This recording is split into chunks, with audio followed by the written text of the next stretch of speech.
Muy bien, vamos a la tercera y última exposición dentro de esta mesa redonda. Vamos a la siguiente ponencia, es Infraestructura de datos espaciales de la International Union of Conservation of Nature. Esta asociación, la Unión Internacional de Conservación de la Naturaleza, es en la actualidad la principal organización medioambiental a nivel internacional. Esto se traduce en que conforma la red global más amplia de profesionales relacionados con el ámbito de la conservación del medio ambiente. Sus proyectos están directamente relacionados con el uso de la información geográfica. En esta ponencia se presenta la implantación del sistema informático que sienta las bases para organizar toda la información geográfica de la organización. El ponente es Álvaro Anguís, director general de la asociación por GVSIG. Y bueno, de Álvaro hay poco que hablar. Es de las cuentas en Twitter más relevantes en temas de información geográfica pues, de habla hispana. Es destacable pues eso, que su trabajo como impulsor de esta sociedad está llevándolo a la situación en la que estamos viendo y a esta capacidad de convocatoria que tenemos en estas jornadas. Álvaro, cuando quieras. Muchas gracias. Bueno, vamos a intentar ser rápidos porque vamos un poco justos de tiempo. Lo que os voy a presentar es un proyecto que está en marcha, tiene una primera fase ya acabada y se está desarrollando una segunda fase y van a venir más, que es la implantación de una infraestructura de datos espaciales en un organismo muy relevante, como es la Unión Internacional de Conservación de la Naturaleza, que según, se conoce por sus siglas UICN o UICN, según utilicemos el español o el inglés. Es la primera organización medioambiental a nivel internacional. Yo me suelo referir a ella como las Naciones Unidas del tema de conservación. Como tal, es la red global más amplia de profesionales relacionados con todos los ámbitos de conservación del medio ambiente y ahí tenéis algunos datos que ejemplifican esto que estoy comentando. Cuenta con más de 1.200 organizaciones de 160 países, incluyendo más de 200 organizaciones gubernamentales y más de 800 no gubernamentales, con cantidad de científicos, expertos, voluntarios, que suman más de 11.000 personas, de las cuales 1.100 son profesionales repartidos en 45 oficinas alrededor del mundo. Por ejemplo, si alguno de ustedes va al Biopark, yo no me había fijado nunca, a raíz de este proyecto me he fijado. Los carteles de todos los animales suele aparecer el sello de la Unión Internacional de Conservación de la Naturaleza. Bueno, en la práctica, ¿esto en qué nos atañe? Pues se traduce en miles de proyectos anuales de campo, actividades alrededor de todo el mundo y muchos de esos proyectos, la gran mayoría, tienen una componente geográfica. Es decir, producen información georreferenciada. Una información muy valiosa, porque producir información y información geográfica tiene un coste, y para la que, aunque parezca mentira, en la actualidad no existía un mecanismo que les permitiera compartir, combinar y analizar dicha información en una base de conocimiento de carácter espacial. Es decir, se estaba perdiendo mucho dinero. Antes Antonio creo que ha referido que en Estados Unidos por cada euro o dólar invertido en compartir información geográfica se generaban $8 de beneficio. Pues imaginaros. Entonces, ellos se planteaban por dónde empezar. Somos una organización gigantesca, quizá lo mejor sea empezar por un proyecto pequeño que sea escalable a toda la organización. Se decidió empezar por unas oficinas que están en Mesoamérica y con un proyecto de restauración de pasajes rurales. ¿Qué es esto de la restauración de pasajes rurales? Pues bueno, son unos proyectos que utilizan una metodología conocida como ROAM, son las siglas en inglés de Restoration Opportunities Assessment Methodology, en los que está involucrado tanto la Unión Internacional de Conservación de la Naturaleza de Mesoamérica como otras organizaciones, y que ahora contaré un poquito en qué consiste. ¿Vale? Y es un proyecto muy interesante porque es un ejemplo del uso de información geográfica como fuente fundamental de información. Y por tanto, si se usa información geográfica, se van a requerir herramientas para su correcto análisis, consulta, gestión y almacenamiento. Mesoamérica incluye, para los que no lo sepan, todos los países de Centroamérica más México. El proyecto consiste en un conjunto de técnicas y actividades para fortalecer la recuperación de paisajes. Y esta recuperación implica que deben integrarse distintas actividades productivas, que deben integrar tanto paisajes rurales como forestales, que debe mejorar la resiliencia y la conectividad entre ecosistemas, que debe tener una unidad de planificación, todo esto para que sea efectivo, que deben ser proyectos que aboguen por la sostenibilidad a largo plazo, que deben aportar al bienestar humano, sobre todo en zonas rurales, a la recuperación de ecosistemas, y que se deben identificar las necesidades de restauración a nivel de las comunidades. Es decir, se trabaja en campo con las propias comunidades, con las propias poblaciones donde se llevan a cabo estos proyectos. Bueno, como comentaba, la información geográfica es determinante en este proyecto y en muchos otros que realiza la Unión Internacional. Y es determinante porque la propia metodología ya viene definido. En la primera fase, esta metodología comprende 3 fases. En la primera fase se requiere disponer de datos geográficos diversos que van a ser la base para hacer el análisis. Y ahí estamos hablando de mapas de agua, como permeabilidad de riego, de biodiversidad, energía, suelos, catástrofes naturales, toda aquella información que está relacionada con la conservación, con el territorio realmente, con ecosistemas, etc. En la segunda fase lo que se necesita es comparar el mapa de uso actual que se origina en esta primera fase, cruzando toda esa información, con el de uso restaurado. ¿De acuerdo? Y eso va a permitir analizar las distintas opciones de restauración. Y por último, en la tercera fase, gracias a los resultados de esa segunda, se va a obtener un mapa de prioridades a restaurar. Que al final, bueno, los recursos son limitados y hay que priorizar y planificar. Ahí tenéis el esquema de esta metodología, y abajo os he señalado, independientemente de la propia metodología, que quizá en este caso pues no me vaya a extender, los resultados finales. Y los resultados finales son siempre mapas. O sea, no solo estamos utilizando información en todos los procesos, sino que la conclusión va a ser un mapa, va a ser información geográfica. Es lo que nos va a permitir visualmente obtener conclusiones. La primera fase va a ser el mapa de áreas con potencial de restauración, que va a venir derivado de toda esa información que se va a cruzar de riesgos, de aguas, de catástrofes, de usos de suelo, etc. En la segunda fase, el resultado va a ser una comparativa entre el mapa de uso actual con la planificación de uso restaurado, y en la tercera fase va a ser el mapa de áreas prioritarias. Aquí tenéis algunas capturas de los mapas que se utilizan. Por ejemplo, este es un mapa de Costa Rica de agua potable para consumo humano. Hasta ahora los estaban utilizando, ya digo, de la manera más arcaica, sin utilizar sistemas de información geográfica para ello, sin tener una infraestructura para poder compartir datos y cruzar datos. Otro ejemplo, probabilidad de incendios forestales, también en Costa Rica. Este de aquí es de Nigeria, de las áreas susceptibles de desastres naturales. Y estos mismos mapas ahora están en esta infraestructura de datos. Hablando del proyecto concreto, había una necesidad: la correcta organización de fuentes cartográficas, evitar duplicidad y versiones no documentadas, uso e implementación de protocolos de estandarización que permitan la interoperabilidad entre los distintos datos cartográficos, porque además los datos cartográficos tienen distintos orígenes, no todos son de IUCN, además está cruzando información de distintas organizaciones, y que fuera muy sencillo y muy intuitivo. No hiciera falta ser un experto en geomática para poder trabajar con estos datos. Pues bueno, todo esto es lo de siempre, es la mejor manera de organizar y de resolver estos problemas es implantar una infraestructura de datos espaciales. En este caso, para la sede de IUCN Mesoamérica, para este proyecto, pero que además fuera escalable para toda la organización, tanto a nivel Mesoamérica como a nivel internacional. El alcance de la primera fase fue, por una parte, el análisis de requisitos funcionales y técnicos, el diseño de la solución, teniendo en cuenta esa escalabilidad, la planificación y la implantación.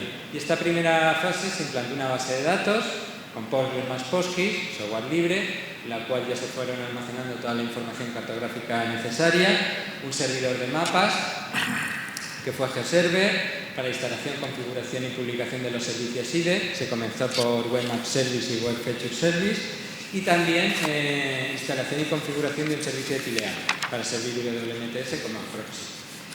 Y luego la parte de geoportal, ¿de acuerdo?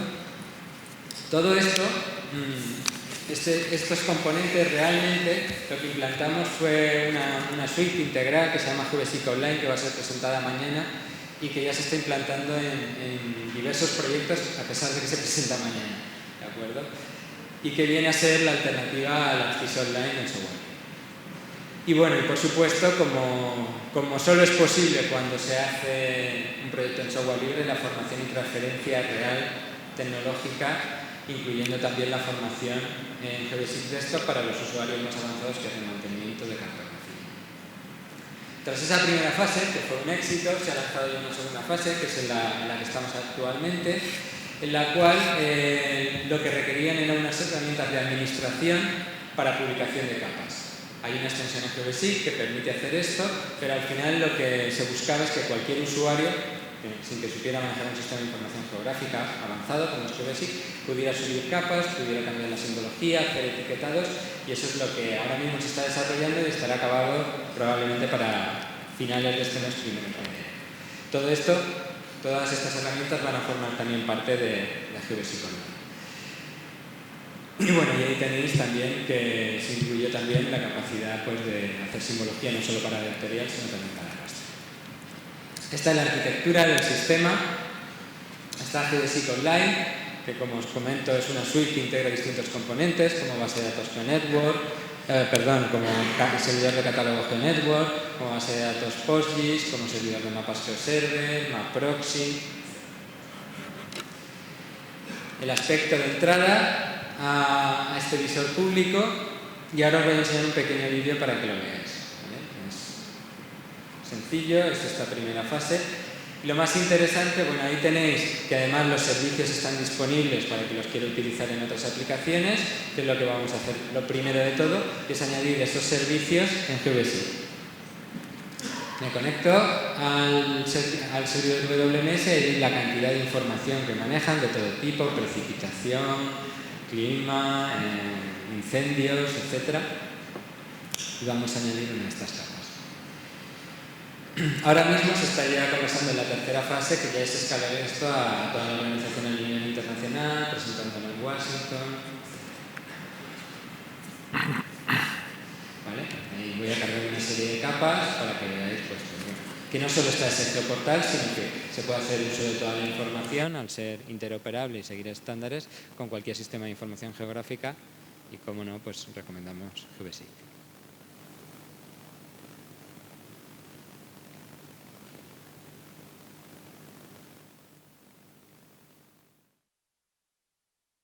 En este caso carga la capa de capacidad de uso del suelo. Y ya vamos a ver ahora la parte del geoportal.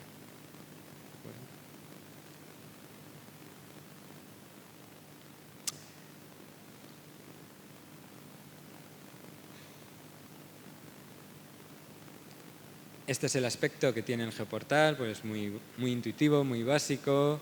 Tiene una serie de capas por defecto de OpenStreetMap, las capas de cartografía de Bing, tanto de carreteras como de imágenes, con etiquetas que se pueden cruzar con toda la información temática. Por ejemplo, en el caso de Nicaragua, pues hay una serie de datos que ya han subido, porque estos datos los están subiendo ellos, de agua potable, conflicto de uso, erosión, oportunidades de restauración. Vamos a la zona de Nicaragua, que estaba en Costa Rica. Y ahí veis cómo se van añadiendo esas capas de información con transparencia. Se puede pedir información sobre ellas, se pueden hacer búsquedas. ¿De acuerdo? Aquí lo más importante es que han comenzado a tener un mecanismo para aprovechar toda la información que se genera en proyectos. Este es el ejemplo de un proyecto en el cual hay decenas y decenas de capas de información y extrapolamos esto a nivel internacional, pues es una cantidad de información brutal y de dinero que se puede aprovechar cuando se comparte información. En esta segunda fase no lo he comentado, pero lo que se está implementando precisamente por esta razón es un catálogo, ¿de acuerdo? Para tener catalogada toda la información de la organización. Pues ahí se pueden consultar las leyendas de las capas que están disponibles. Simplemente da una herramienta de búsqueda para cualquier capa. Entonces tú seleccionas la capa. A partir de ahí te muestra todos los atributos. Al final es un filtro y puedes filtrar por cualquiera de ellos. Un operador y podrías filtrar por cualquiera de ellos. Y también un apartado para información, que cuando pedimos información pues nos la da, ¿vale? De una capa que tenga. Y luego pues tiene las herramientas básicas de medir distancias, medir áreas y las herramientas de navegación, que tampoco vamos a descubrir nada nuevo en este sentido, pero es un poco lo que necesitan, algo muy básico. Y por último, la posibilidad de poder imprimir un mapa de forma automática. ¿Veis ahí? Genera un PDF que ya pues puedes descargar. Y un poco esto era lo que os quería enseñar. Sobre todo, como conclusión, es un ejemplo de una problemática que tiene una organización, que es la que suelen tener casi todas, independientemente de su tamaño, y cómo se puede resolver de forma muy económica, que al final pues este tipo de soluciones, Geodesic Online, yo creo que es lo más económico en el mercado, de una forma muy económica y que se rentabiliza en muy poco tiempo. Y todo, por supuesto, con software libre. ¿De acuerdo? Muchas gracias.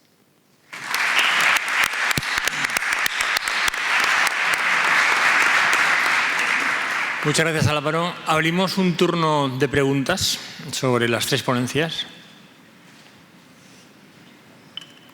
Bueno, si no hay, pues pregunto yo muy rápidamente. Antonio, ¿hasta qué punto los datos, o sea, los datos abiertos, los datos geográficos, están más abiertos o menos abiertos en el panorama general de los datos? Pues muchas gracias. Es una pregunta muy interesante. Bueno, yo creo que están en general más abiertos que otros datos alfanuméricos que genera la administración en general. En información geográfica, pues ha dado la circunstancia de que en algunos aspectos sí estamos más adelantados que los productores de información alfanumérica, hablando en general. Primero, se publican servicios web de datos geográficos, de datos alfanuméricos apenas, y habría que demandar a la administración pública que aquel que define unos identificadores, como el código del INE, por ejemplo, que utilizamos todos, que publique un servicio web para que lo podamos utilizar. Eso por un lado. Y también hay algunas otras cuestiones como calidad. Se pregunta calidad de datos geográficos, pero casi nadie pregunta por calidad de datos estadísticos, por ejemplo. Y también en la apertura de datos creo que el sector de la información geográfica está bastante avanzado. Pero en alguna situación no. Por ejemplo, respecto a los datos estadísticos, casi todo el mundo asume que la descripción estadística de un país a todos los niveles debe ser con datos abiertos y libres. Pero no es tan fácil suponerlo para los datos geográficos. O sea que, aunque la situación a veces tiene excepciones, yo creo que en general los datos geográficos están más abiertos que los no geográficos. Gracias. Muchas gracias. Juan. No sabemos el micrófono, sí, ahora te lo bajan.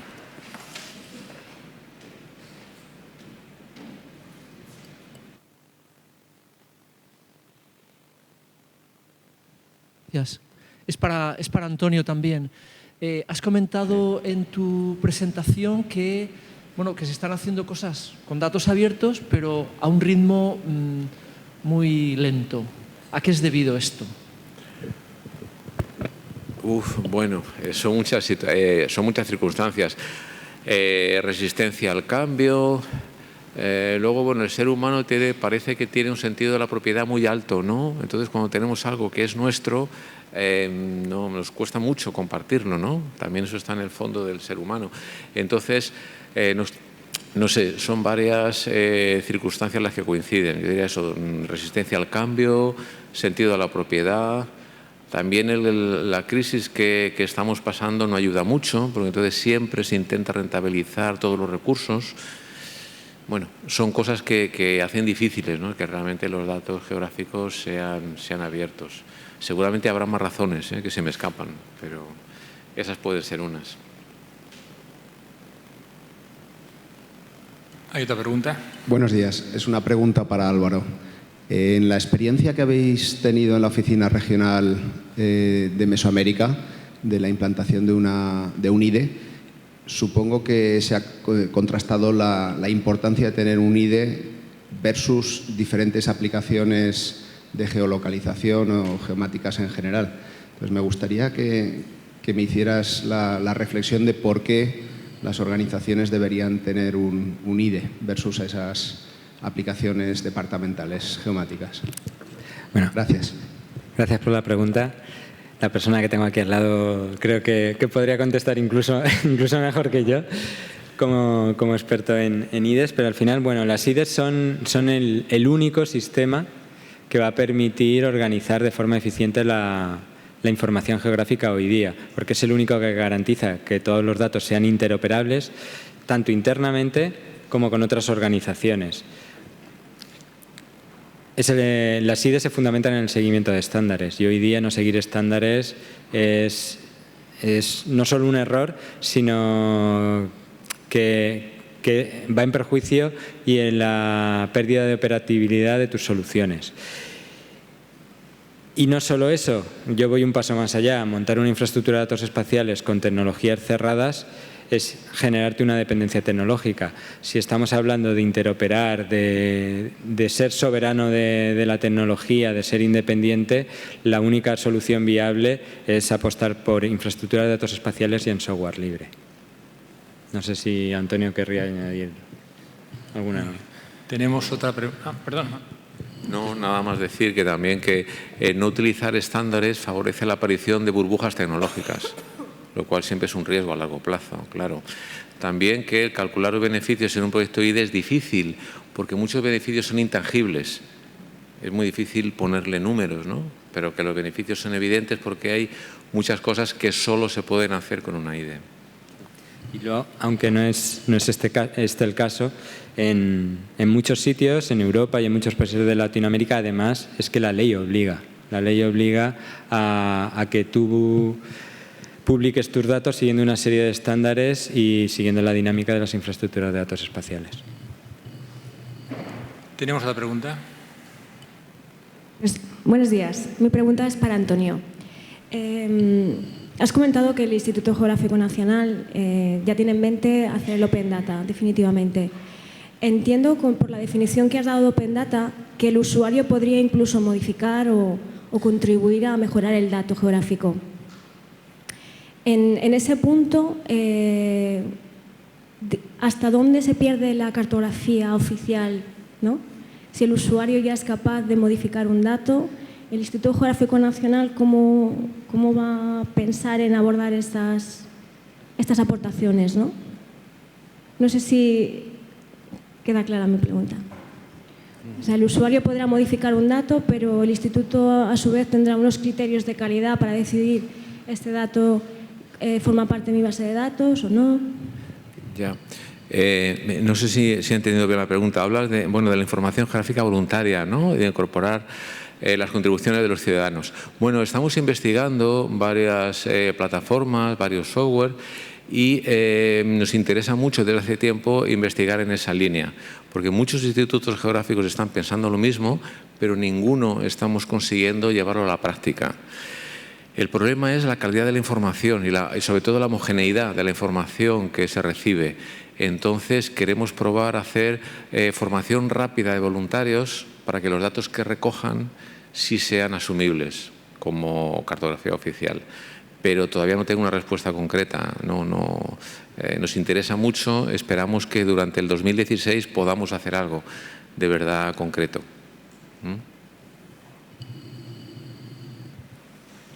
Para Laura, César, Laura, ¿cómo veis la aplicación que habéis expuesto aquí, cómo veis la posibilidad de extenderla a otros ámbitos de la administración, incluso al sector privado? ¿Empiezo yo? Vale. A ver, yo desde el punto de vista funcional y desde el punto de vista de uso de esa aplicación, yo creo que es muy recomendable la extensión de esa aplicación a otros ámbitos, porque ahora mismo pues, se ha preparado para todo el entorno de la Dirección General de Tecnologías de la Información, que cubre un montón de dependencias que están disgregadas por toda la comunidad autónoma, pero luego pensemos para el tema de los centros educativos o los centros sanitarios, donde se tiene que dar también un servicio de ese estilo. Entonces, la aplicación yo creo que es una capa con el conocimiento que puedo tener, ahora lo comentará más César, pero yo creo que es una capa superior que embebe de distintas fuentes de información. Entonces, esas fuentes de información se preparan cada una fuente de información de su sitio y la capa lo que hace es representarla, organizarla y poder configurar cada uno de esos elementos. Si quieres, César. El reto para la implantación en otras organizaciones estribaría más bien en dónde está esa información en cada organización, que suele tener fuentes distintas, aplicaciones distintas y demás. Ese sería el reto principal y curiosamente, enlazando con el tema de datos abiertos, aunque siempre pensamos hacia afuera, el utilizar estándares y demás también serviría para que este tipo de aplicaciones sean más fáciles de implantar y acceder a esos datos. Muy bien, agradecer a los ponentes y a todos vosotros la participación activa en esta ponencia. Vamos mal de tiempo, con lo cual cerramos ya. Yo que tenía que moderar y controlar el tiempo es lo que ha salido mal, lo siento, pero vamos al café, que es lo que toca. Gracias.